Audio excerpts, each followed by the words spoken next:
Temporomandibular joint, Tmj, is the jaw joint composed of the condylar heads of the mandible and the articular eminence of the temporal bones.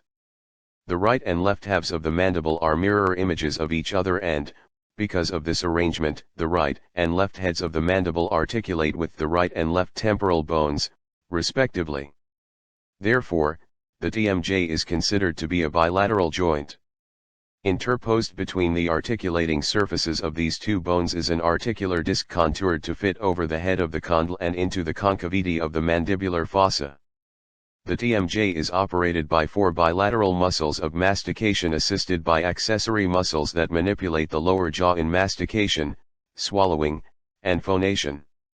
Temporomandibular joint, Tmj, articular coverings, include the joint capsule, lateral ligaments, and accessory ligaments on the medial aspect of the joint.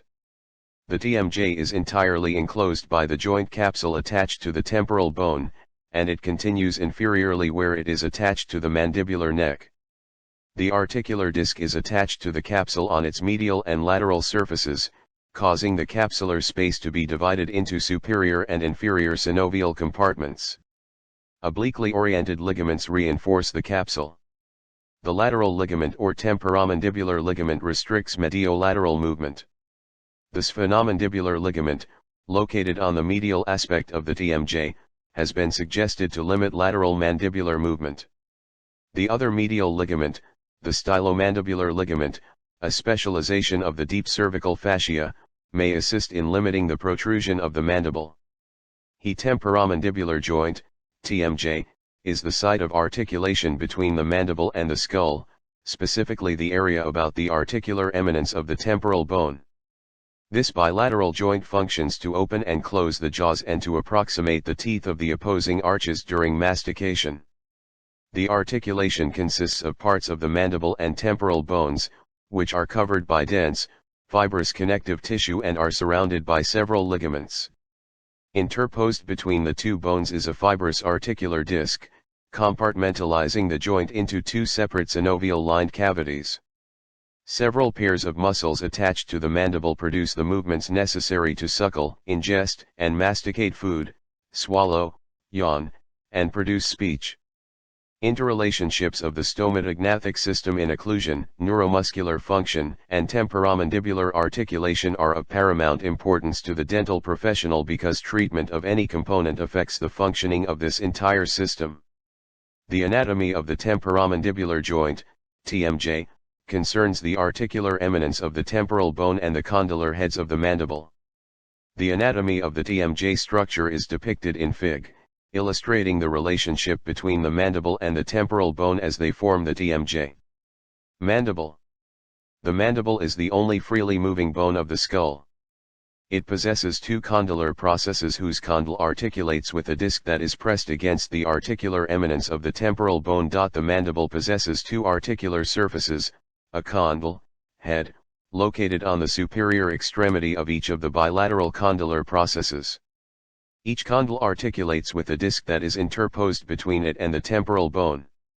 The condyles, which are characteristically football-shaped, measure about 20 mm through the long mediolateral axis and 10 mm through the anteroposterior axis.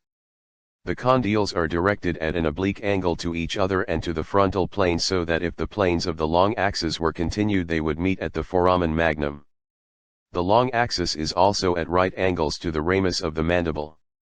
Anteriorly, the condyle is strongly convex, whereas posteriorly, the convexity is reduced to concave to fit the convex posterior aspect of the articular eminence. The disc is thickest at its periphery and thinnest at the stress-bearing area of the joint. Peripherally, the disc becomes less dense as it merges into the surrounding capsule. Posteriorly, the disc is attached to a highly vascular connective tissue known as the retrodiscal tissue. Occasionally, the disc, especially of older individuals, becomes perforated at its center, where it is thinnest. The articular surfaces of temporal bone and mandibular condyle are covered by a dense, collagenous connective tissue overlying proliferative cells of hyaline cartilage. In adults, the hyaline cartilage is replaced with fibrocartilage covered by a layer of proliferative cells. The coverings of the articular surfaces of the condyle and the slope of the articular eminence are composed of dense, collagenous connective tissue overlying a thin proliferative layer of cells associated with the underlying hyaline cartilage. It is reported that the hyaline cartilage of the condyle is present while the individual is still growing, until about 20 years of age, whereas the cartilage covering the articular eminence has a shorter lifespan. At the termination of growth, this cartilage layer is replaced by compact bone. In the adult, the compact bone of the condyle is covered by a layer of fibrocartilage that, in turn, is covered by a thin layer of proliferative tissue. Cells of the proliferative layer may become activated to function in remodeling of the joint as a result of changes in function, wear, and tooth movement. Superficial to the proliferative layer is a relatively thick layer of dense, irregular collagenous connective tissue whose deeper layers house fibroblasts. Although the articular structures are avascular, they are bathed in synovial fluid, which provides lubrication and nourishment for the cellular coverings. Peripheral regions of the disc are very vascular, whereas the central, stress-bearing portion is devoid of blood vessels. Capsule, a dense, irregular collagenous connective tissue capsule encloses the articulating surfaces of the Tmj. The capsule is attached to the temporal bone and the neck of the mandible.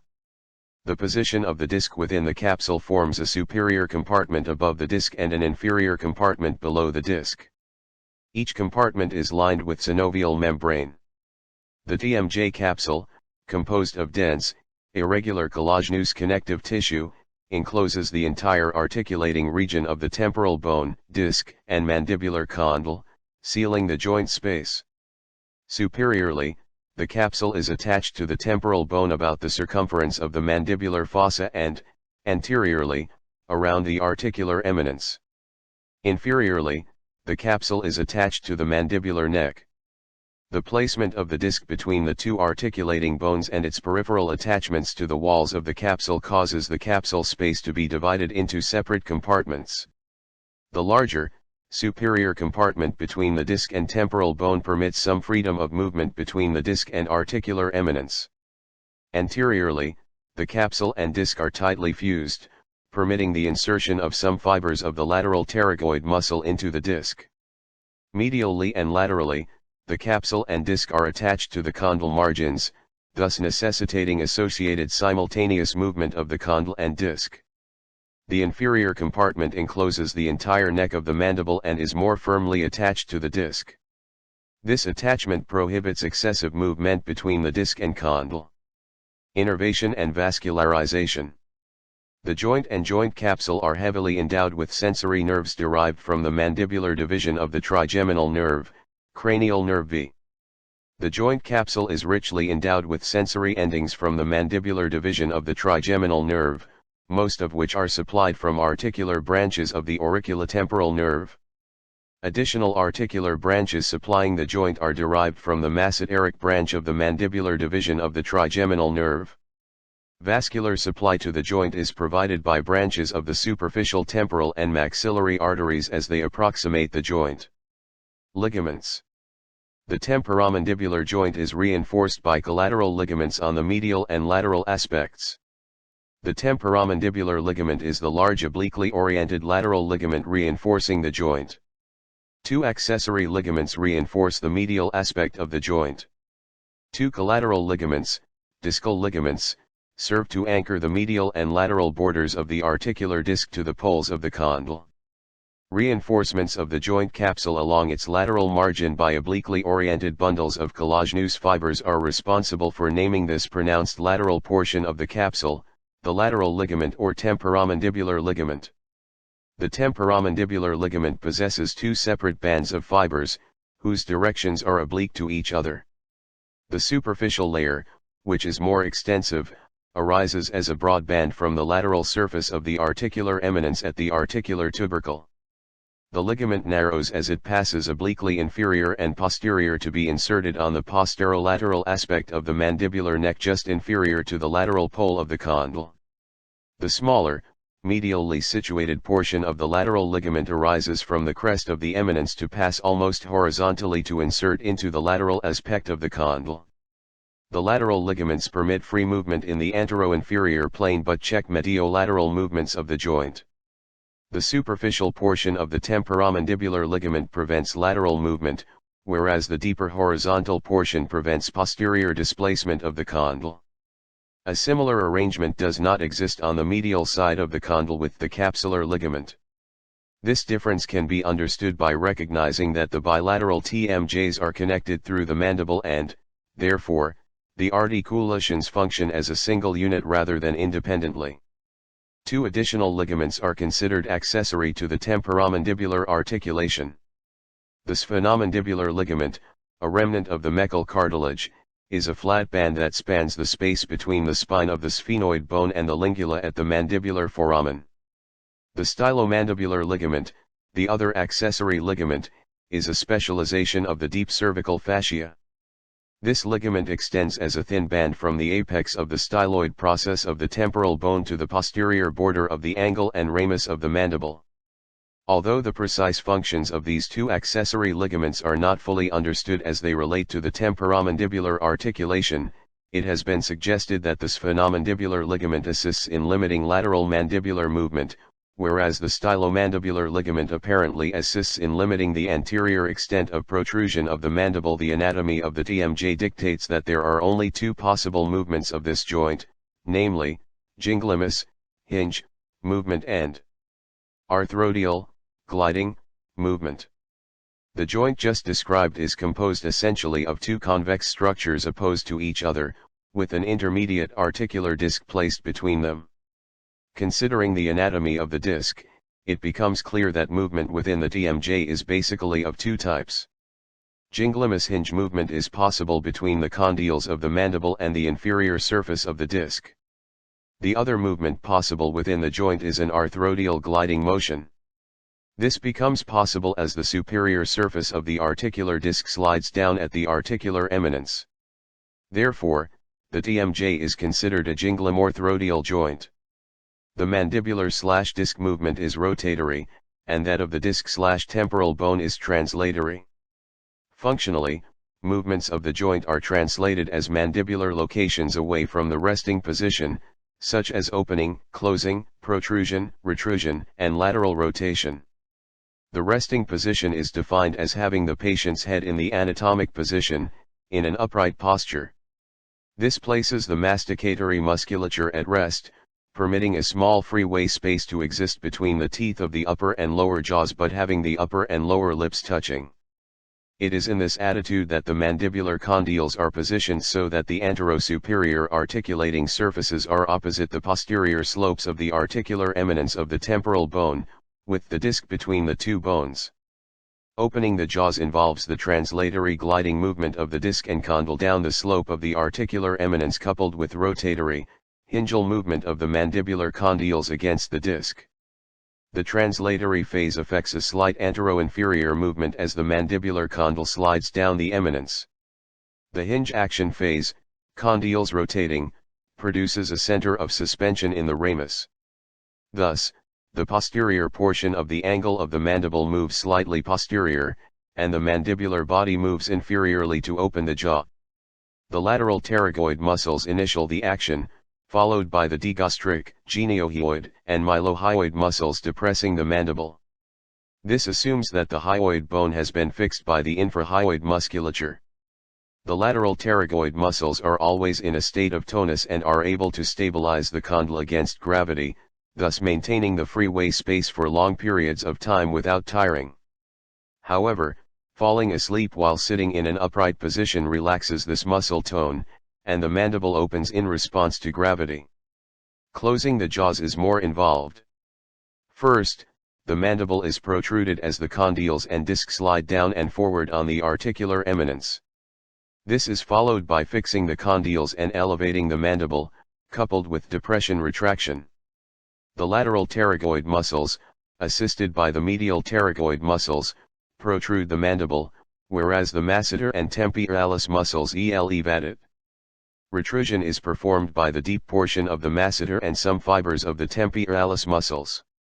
Mandibular protrusion, or jutting the mandible forward, is accomplished by contracting the lateral pterygoids, which causes the disc and condyles to slide forward and down the articular eminence. Mandibular retrusion, in contrast, returns the mandible to a position posterior to the resting position.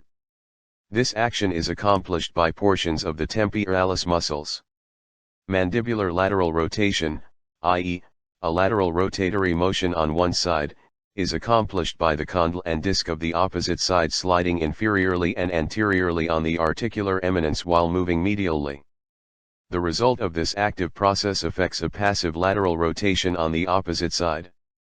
The lateral pterygoid muscle of the side opposite the lateral rotation affects the movement. It must be pointed out that the entire masticatory and accessory musculatures are involved in producing any one or combinations of these movements. Space L1 limitations do not permit an extensive discussion of the muscles involved in the entire masticatory process. Generally, the information presented here is in agreement with published research regarding muscle function for specific and separate actions of the Tmj. The process of ingesting and masticating food is an intricate one, involving the entire stomatognathic complex under the control of the voluntary and involuntary nervous system. Temporomandibular disorders, TMD. Alterations in any one or a combination of the functioning components of the stomatognathic system, i.e., teeth, periodontal ligament, Tmj, or muscles of mastication, eventually result in Tmj dysfunction syndrome. These dysfunctions are clinically referred to as TMD, the term now used to describe a number of clinical manifestations in the masticatory system involving muscles and the joint, or both, and involving pain of non-dental origin. Although the term is not ideal, it is considered to be a subclassification of musculoskeletal disease.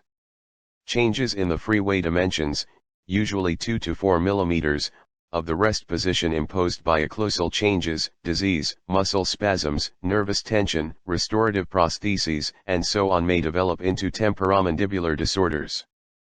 Crepitus, clicking, is one of the most common complaints of patients with TMD and, for the most part, it is believed to evolve from a delay in the anterior disc movements on opening and or closing the mouth. Unless the condition worsens or becomes socially irritating, it is usually left untreated.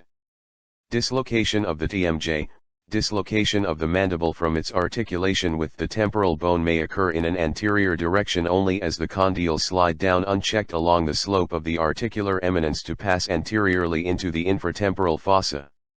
When this occurs, the jaw remains open and the person is unable to close it. This condition may result from a side blow to the chin, a fractured mandible, or spasm of the lateral pterygoid muscles causing an excessive contraction, as in taking an exceptionally large bite of food or from deep yawning. Intense blows to the chin, example from a fall, may fracture the neck of the mandible. When this happens, great care must be taken during the surgical procedure to prevent damage to the facial nerve and the auriculotemporal nerve, both being in close association with the joint. Failure to protect the facial nerve may lead to a drooping face on the damaged side with loss of facial muscle tone, Bell palsy. Damage to the auriculotemporal nerve, particularly its articular branches, may lead to instability of the Tmj. Arthritis of the Tmj. Temporomandibular disorders, especially those that are chronic, may give rise to arthritic changes in the joint and create lasting inflammation of the Tmj. These arthritic changes may eventually lead to crepitus and may affect occlusion. It should be clear from this brief description that the double Tmj is not controlled by one or a pair of muscles at any one time. Rather, the actions of all of the muscles affecting movement are synchronized and these muscles function in unison as prime movers, synergists, antagonists, fixers, sling balancers, and so on. Considerable disagreement exists concerning the actions of certain muscles in producing the various movements at the temporomandibular articulation. The major difficulties in resolving this dilemma arise from the duality of the joint, its interrelated multiple movements, its complex movements from particular points in space, and associated organs and musculatures in and about the oral apparatus. A table of muscular activity affecting Tmj function is presented in this chapter. This table is grossly oversimplified and attempts to present merely a synopsis of muscle function in a general manner. The reader seeking more information on the subject of the TMJ is referred to material cited in the selected readings at the end of this book.